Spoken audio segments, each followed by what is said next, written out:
समस्तीपुर की, तो भाई जनसुराज और प्रशांत किशोर समस्तीपुर से अकेले नहीं 243 सीट पर चुनाव लड़ रहे हैं। जिसको जितना दम है, जिनका नाम ले रहे हैं उनको, उनके पिताजी को, उनके पिताजी के नेता को, जिसको जितना दम है। हम तो हरनौत में गए और वहां पर उनके गांव में घुस के बताया कि यहाँ पर भी तुमने अपने लोगों के साथ कुछ नहीं किया है, अपने लोगों को कुछ उनके लिए विकास के लिए काम नहीं किया है। तो प्रशांत किशोर और जनसुराज के लोग किसी से डरने वाले नहीं है। जिसको दम हो वो आए और क्षेत्र में आजमा ले। न हम राघोपुर जाने से डरते हैं, न हरनौत कल्याण बिघा जाने से डरते हैं, न सिवान में जाकर लोगों को बताने में घबराते हैं कि मंगल पांडे इस तरह के स्वास्थ्य मंत्री हैं और लोग उनके बारे में क्या सोचते हैं। अच्छा, दलित है, इसका भी उन्होंने आरोप लगाया कि दलित हूँ इसलिए मुझे प्रताड़ित करने का प्रयास किया जा रहा है। भाई देखिए, ऐसा है, ये विक्टिम हुड दूसरे पर जाकर खेलिएगा। कौन दलित है, कौन कुशवाहा है, कौन यादव है, ये विषय नहीं है। और हमारा उस जिस व्यक्ति का आप नाम ले रहे हैं उससे हमारा कोई लेना देना नहीं है। उनके पिताजी के बारे में हमने बताया कि ये टुटपुंजिया नेता है, कांग्रेस के अध्यक्ष थे बिहार में, और उस पार्टी के पीठ में छुरा घोंप के मंत्री बनने के लिए तब कांग्रेस छोड़कर ये आदमी आकर जदयू में शामिल हुए। जब जदयू में शामिल हुए तब मैं जदयू में मैं ही था, और हम लोग यहाँ आकर दरबार लगाने वाले ये लोग हैं कि प्रशांत जी किसी तरह हमारी मदद कीजिए।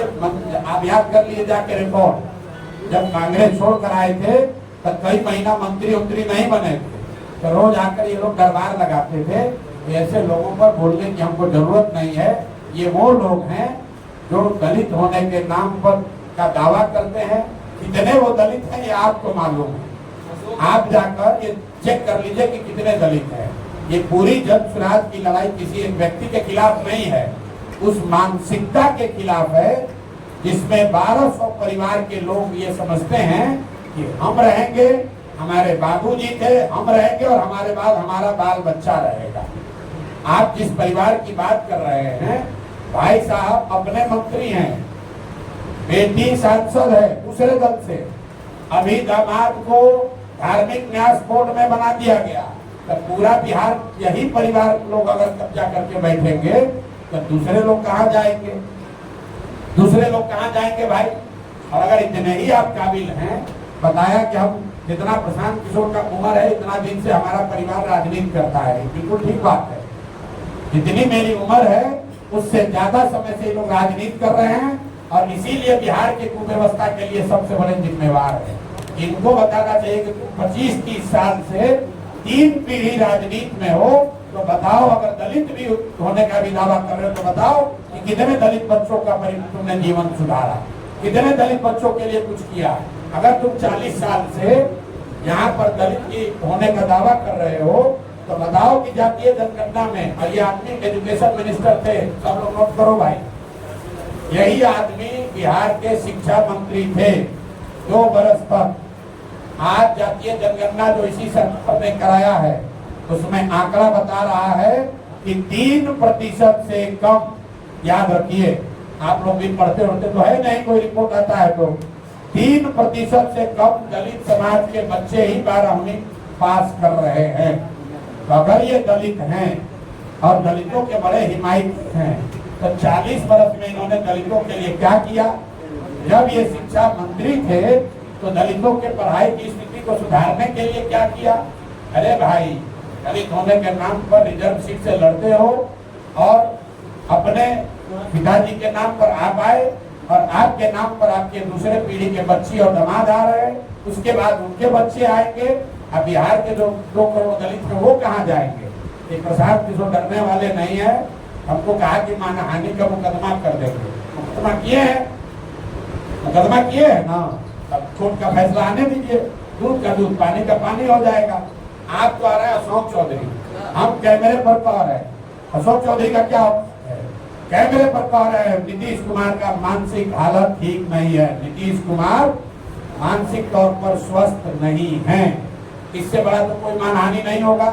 अगर दम है तो नीतीश कुमार और पूरी सरकार मिल के प्रशांत किशोर पर मानहानि का केस करे कि प्रशांत किशोर गलत बोल रहे हैं, नीतीश कुमार मानसिक तौर पर स्वस्थ है, प्रशांत किशोर कह रहे हैं कि नीतीश कुमार मानसिक तौर पर स्वस्थ नहीं है, तब है तो मानहानि का केस करके दिखा दें, पता चल जाएगा अभी सामने।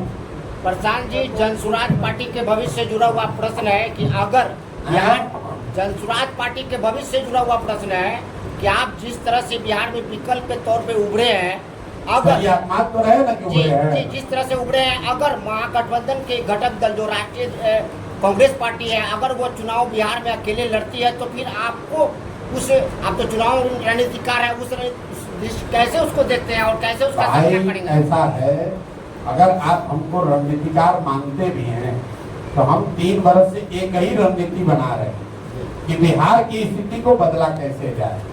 एक ही रणनीति बना रहे हैं कि ये 1200 परिवारों का जो राजनीति पर कब्जा है उसको तोड़ा कैसे जाए। रणनीति ये बना रहे हैं कि बिहार के लोगों में ये विश्वास कैसे पैदा किया जाए कि बिहार की स्थिति को भी बदला जा सकता है। रणनीति ये बना रहे हैं कि बिहार में भी देश की सबसे अच्छी शिक्षा व्यवस्था अगले 10 साल में कैसे बनाई जाए, और सबसे बढ़कर रणनीति ये बना रहे हैं कि बिहारियों का खोया हुआ सम्मान कैसे वापस कराया जाए, कैसे बिहार में ये व्यवस्था बनाई जाए कि बिहार का कोई भी बच्चा, इसको याद रखिए, सारी समस्या एक और सबसे बड़ी समस्या है कि बिहार का कोई भी बच्चा बिहार से बाहर रोजी रोजगार करने के लिए मजबूरी में गाली सुनकर नहीं जाएगा। ये व्यवस्था कैसे बने, इसकी रणनीति बना रहे हैं। दूसरा कोई रणनीति नहीं है, दूसरा कोई दिमाग में प्रश्न नहीं है, और इसको किए बगैर मानेंगे नहीं। आप देख लीजिए, जो लोकसभाओं में आ रहे हैं बिहार में, जिस नेता को लगे जो बहुत लोकप्रिय है वो जगह चुन ले, और हम उसके यहाँ आते हैं, बिना सुरक्षा के आते हैं, बिना सिपाही के आएंगे, बिना हवलदार के आएंगे, उसके क्षेत्र में उससे बड़ी संख्या में लोगों को इकट्ठा करके अगर नहीं दिखाया तो आप बता दीजिएगा कि नहीं भाई, जनसुराज की कोई ताकत नहीं है। कांग्रेस अगर अकेले चुनाव लड़ती है तो भाई क्या प्रभाव पड़ेगा? कांग्रेस बिहार में कोई दल नहीं है, पिछलग्गू दल है। कांग्रेस का बिहार में क्या वजूद है? 30 वर्ष से जो पार्टी लालू जी का झोला ढो रही है, लालू जी की तबीयत खराब हुई तो तेजस्वी का झोला ढो रहे हैं, उस दल की आप बात करते हैं। कांग्रेस की बिहार में क्या हैसियत है?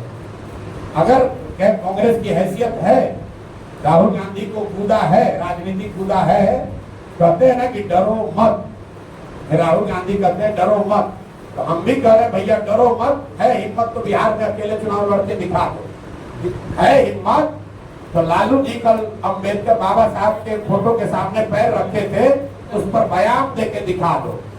कहते हो ना डरो मत, तो दिखाओ बयान देके कि तुम्हारे तेलंगाना के चीफ मिनिस्टर ने, रेवंत रेड्डी ने कहा, याद रखिए, कांग्रेस के मुख्यमंत्री ने कहा वीडियो पर कि बिहारियों का डीएनए है मजदूरी करने का, बिहार के लोग मजदूरी करने के लिए पैदा हुए हैं। तो अगर नहीं डर रहे हो, हिम्मत है, बिहार में आते हो, तो बताओ कि तुमने तेलंगाना के मुख्यमंत्री के इस बयान पर क्या जवाब दिया, क्या कार्रवाई की। अगर बिहार के लोग मजदूरी करने के लिए पैदा हुए हैं तो भाई तुम बिहार में वोट लेने काहे आए हो? तेलंगाना में ही राजनीति करके देख लो।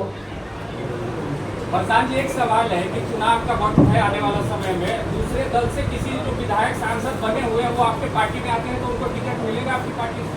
मेरे भाई, जनसुराज ने पहले तय कर दिया 243 सीट पर लड़ेंगे।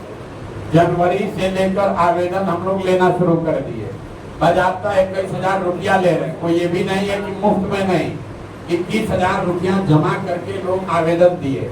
जो आवेदक है वो पर टेबल के नीचे नहीं, कमरे में बात के आधार पर नहीं, अपने क्षेत्र में फोटो, बैनर, पोस्टर लगाया है, उस पर लिखा है संभावित उम्मीदवार जनसुराज। क्यों कराई गई है व्यवस्था?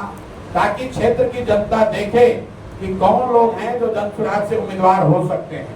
जब सर्वे हो रहा है, हम खुद जा रहे हैं, संगठन के साथी उसमें जुड़े हैं, वो बता रहे हैं कि भैया ये जो 5 आदमी घूम रहा है, इसमें कौन सबसे अच्छा व्यक्ति है। जिसको जनता सबसे अच्छा बताएगी, वो चाहे कमजोर हो या मजबूत हो, लड़ेगा वही जो जनसुराज का हिस्सा है। दो चार कहीं अपवाद हो जाए उसकी बात नहीं है, लेकिन 243 में 90% लोग वही चुनाव लड़ेंगे जो पहले चुनाव नहीं लड़े हैं, किसी राजनीतिक व्यवस्था से नहीं जुड़े रहे हैं और जन स्वराज के इस विचार को, प्रयास को घर घर पहुंचाने में कमदा लगाए हैं। इतना बात तो बिहार में सब आदमी जानता है कि बिहार में किसी के पास इतना संसाधन, इतना दम नहीं है कि वो प्रशांत किशोर और जन स्वराज के ईमान को खरीद सके। तो जन स्वराज में टिकट वही पाएगा जिसको जनता चाहेगी, ये बिल्कुल स्पष्ट आप मान लीजिए। ठीक है भैया, खत्म किया जाए। Thank you.